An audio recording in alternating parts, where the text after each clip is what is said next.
नमस्कार दोस्तों, फिर से स्वागत है आपका मैथ गुरु चैनल में। जैसा कि हम लोग का अभी चल रहा है चैप्टर 3 और हम लोग बना रहे हैं प्रश्नावली 3.3 का हम लोगों ने 1 2 बना लिया। अब नंबर 3 की बारी है, तो चलिए नंबर 3 को बनाते हैं। वीडियो में आगे बढ़ने से पहले चैनल को सब्सक्राइब, लाइक एंड कमेंट करना ना भूले। तो चलिए बनाते हैं नंबर 3। निम्न समस्याओं में रैखिक समीकरण युग्म बनाए और उनके हल प्रतिस्थापन विधि द्वारा ज्ञात कीजिए। तो हम लोग को क्या किससे ज्ञात करना? प्रतिस्थापन विधि द्वारा। इसमें बाबू 6 मैथ है, तो हम लोग पहला नंबर बनाएंगे। पहला नंबर, दो संख्याओं का अंतर 26 है और एक संख्या दूसरी संख्या की 3 गुनी है, उन्हें ज्ञात कीजिए। एक संख्या दूसरी संख्या की 3 गुनी, उन्हें ज्ञात कीजिए। दो संख्या के बारे में बोल रहा है, ठीक है बाबू। तो इसमें दो संख्या यानी एक संख्या पहली संख्या और दूसरी संख्या। तो पहली संख्या हम लोग क्या मानेंगे? x और दूसरी संख्या y। तो चलिए हल स्टार्ट किया जाए। माना कि पहली संख्या बराबर x तथा दूसरी संख्या बराबर y। हम लोगों ने मान लिया। अब प्रश्न से पहला कंडीशन देखिए, दो संख्याओं का अंतर 26 है। अंतर का मतलब बाबू, अंतर का मतलब घटा करना, माइनस करना, ठीक है, घटा कर देना है। और योग बोले तो जोड़ देना है, ठीक है। और गुणनफल बोले तो गुना कर देना है। यहाँ पे 3 गुनी गुनी बोलेगा तो वहां मल्टीप्लाई कर देंगे। तो चलिए प्रश्न से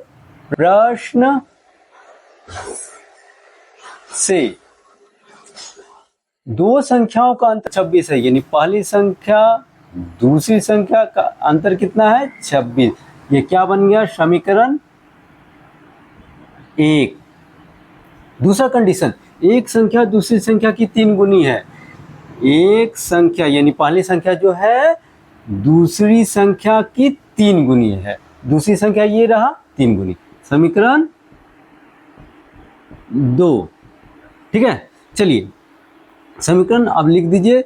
समीकरण 1 में समीकरण 2 का मान रखने पर, समीकरण 1 देख लीजिए। क्या है? x माइनस वाई बराबर 26। x का वैल्यूशन 3y बराबर माइनस वाई बराबर 26। अब इसको माइनस कर दीजिए, कितना हो जाएगा? 2y। 3 में से एक गया, 2 बचा और ये 26। तो y का क्या हो जाएगा? 26 मल्टीप्लाई है, डिवाइड कर दीजिए तो हो गया 13। y का वैल्यू क्या हो गया? 13। अब हम लोगों को x का वैल्यू निकालना है, यानी ये दूसरी संख्या निकल गई और पहली संख्या के लिए तो x है, माने है, तो y का मान समीकरण 2 में रखने पर, y का मान समीकरण 2 में रखेंगे, यानी 2 क्या है? x बराबर 3y, यानी कि हो गया x बराबर 3 इंटू y का कितना है? 13। लिख दीजिए 13, यानी x बराबर 13 39। तो पहली संख्या क्या हो गई? लिख दीजिए। पहली संख्या बराबर क्या माने थे? x माने थे। x का वैल्यू आया है 39 और दूसरी संख्या यानी y माने थे, तो y 13 आया है। चलिए ये मेरा आंसर हो गया। अब नंबर 2 देखा जाए। क्लियर? चलिए नंबर 2 को देखा जाए। दो संपूरक कोणों में बड़ा कोण छोटा से 18 डिग्री अधिक है, उन्हें ज्ञात कीजिए। इसमें 2 कोण का जिक्र किया, एक बड़ा कोण एक छोटा कोण। तो देखा जाए हल, तो क्या मानेंगे आप लोग बताइए? माना कि बड़ा कोण बराबर x तथा छोटा कोण बराबर y। मान लिए। अब प्रश्न कंडीशन दे, दो संपूरक कोण, यानी पहले संपूरक के बारे में जाने। संपूरक यानी दो कोणों का योग हम क्या करेंगे? 180 डिग्री ज्ञात करेंगे। देखिए प्रश्न से प्रश्न से बनाएंगे x प्लस वाई बराबर संपूरक कोण कितना होता है 180 डिग्री वैल्यूशन। ठीक है, चलिए अब कंडीशन में दो संपूरक कोणों में बड़ा कोण छोटा कोण से 18 डिग्री अधिक है। बड़ा कोण हम लोगों ने क्या माना x, यानी कि बड़ा कोण, पहले इसको समीकरण 1 बोल दीजिए, समीकरण 1। चलिए, और बड़ा कोण छोटा से, यानी छोटा कोण क्या है y, इससे कितना 18 डिग्री अधिक है ना, क्लियर। यानी बड़ा कोण ना है 18 डिग्री अधिक छोटा से, इसलिए यहाँ पे कर दिए। तो ये क्या हो गया बाबू, समीकरण 2। ठीक है, बहुत इजी है, बहुत स्पीड बनेगा। चलिए अब क्या लिखे, समीकरण 1 में समीकरण 2 का मान रखने पर, समीकरण 1 क्या था, x प्लस वाई बराबर 180 डिग्री। x का वैल्यूशन क्या है बोलिए, y प्लस 18 डिग्री, यही था ना, प्लस y बराबर 180 डिग्री। y इसको क्या करिएगा, ये दोनों y को जोड़ लीजिए, 2y हो गया, और 180 में ये प्लस इधर आके बताइए जल्दी से, माइनस हो गया। ठीक है, माइनस कर दीजिए, और 2y घटाइए इसको, तो कितना हो जाएगा 162, घटाने पे तो y का वैल्यू क्या निकल जाएगा 162, 2 8 16 2 1 2 81 डिग्री। y का वैल्यू क्या निकला 81, 81 डिग्री। ठीक है, y का निकला, यानी छोटा कोण का निकला। अभी बड़ा कोण कितना होगा देखिए, बड़ा कोण हम लोगों ने समीकरण 1 में बैठाएंगे इसको। चलिए समीकरण 1 नहीं 2 में बैठाएंगे, 1 में भी बैठा सकते हैं, फिलहाल 2 में बैठाइए बेटर रहेगा। चलिए समीकरण 2 में y का मान रखने पर, आप रख सकते हो समीकरण 1 में, दिक्कत नहीं है। चलिए समीकरण 2 क्या है आप लोगों के पास, x बराबर y प्लस 18। ठीक है, x बराबर y का मान 81 डिग्री प्लस 18 डिग्री, ऐड कीजिए, x बराबर 99। ठीक है, अब बताता हूँ, हम लोगों ने क्या बोला था, संपूरक कोण 180 डिग्री, 99 और 81 आप ऐड कर दीजिए। ठीक है, करने पे 180 आ जाएगा, कंप्लीट हो गया। तो कहने का मतलब हम लोग डायरेक्ट बोल सकते हैं x का वैल्यू 99 डिग्री और y का वैल्यू 81 डिग्री, यानी कि बड़ा कोण आ गया 99 और छोटा कोण आ गया 81 डिग्री। क्लियर, चलिए अब चलते हैं नंबर 3 में। नंबर 3, एक क्रिकेट टीम के कोच ने 7 बल्ले तथा 6 गेंद ₹3800 में खरीदी। बाद में उसने 3 बल्ले तथा 5 गेंद 1750 रुपया में खरीदी। तो प्रत्येक बल्ले और प्रत्येक गेंद का मूल्य ज्ञात करना। प्रत्येक मतलब एक गेंद और एक बल्ले का मूल्य ज्ञात करना। तो चलिए मैथ को हल किया जाए पहले, बहुत ही सिंपल सा है ये।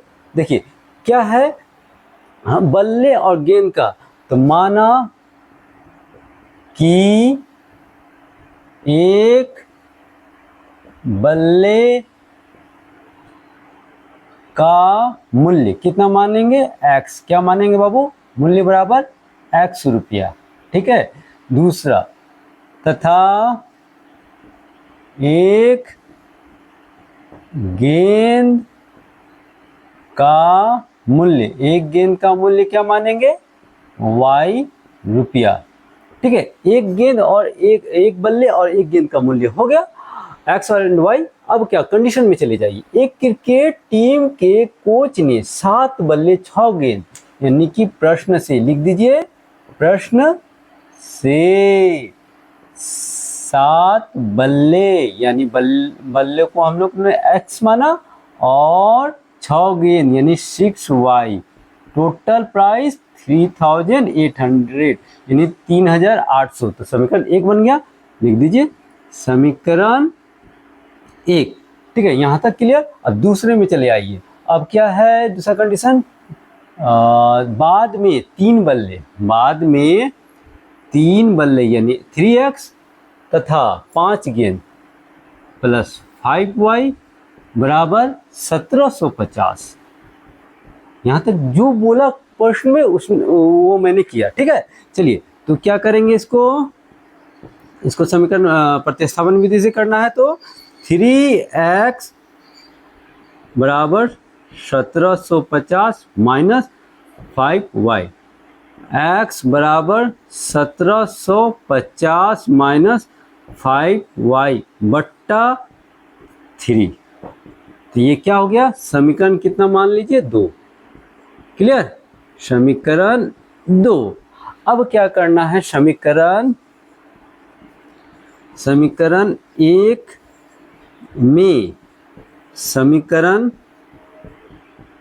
2 का मान रखने पर, समीकरण 1 क्या है देखिए, 7x प्लस 6y बराबर 3800 और x का वैल्यूशन क्या है 7 लिख दीजिए पहले, टोटल ये वैल्यू लिख दीजिए 1750 माइनस 5y बट्टा 3 और ये प्लस 6y बराबर 3800। मल्टीप्लाई कर दीजिए, ये हो गया 0 7 5 35 बचता है 3 7 7 49 50 52 बचा 5 7 5 12। अब इसको गुना कर दीजिए 7 5 35 बट्टा कितना हो जाएगा 3 प्लस 6y बराबर 3800। चलिए इधर में बनाया जाए। अब क्या करना है, एलसीएम ले लीजिए।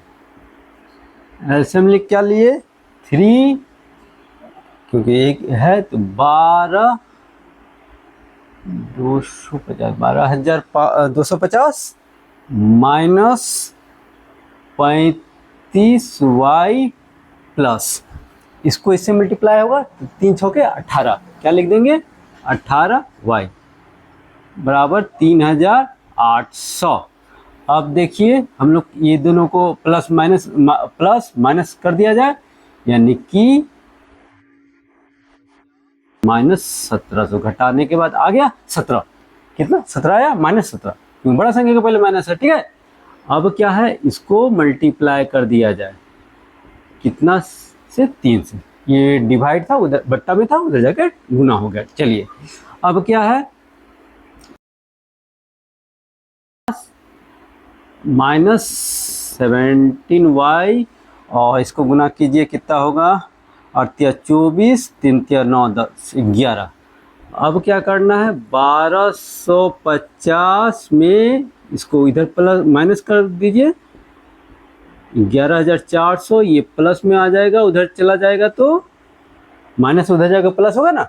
चलिए और इसको घटाइए, कितना होगा 0,5 यानी 12 यानी 8, ठीक है 850 17y,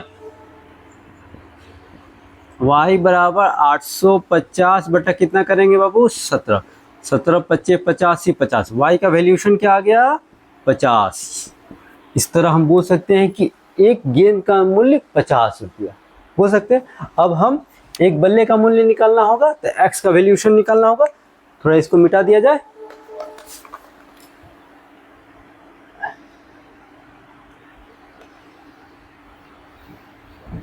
चलिए अब हम लोग समीकरण 1 क्या बोले थे, समीकरण 1 हम लोगों के पास क्या था, समीकरण 1 था y का मान समीकरण 2 में रखना होगा ना।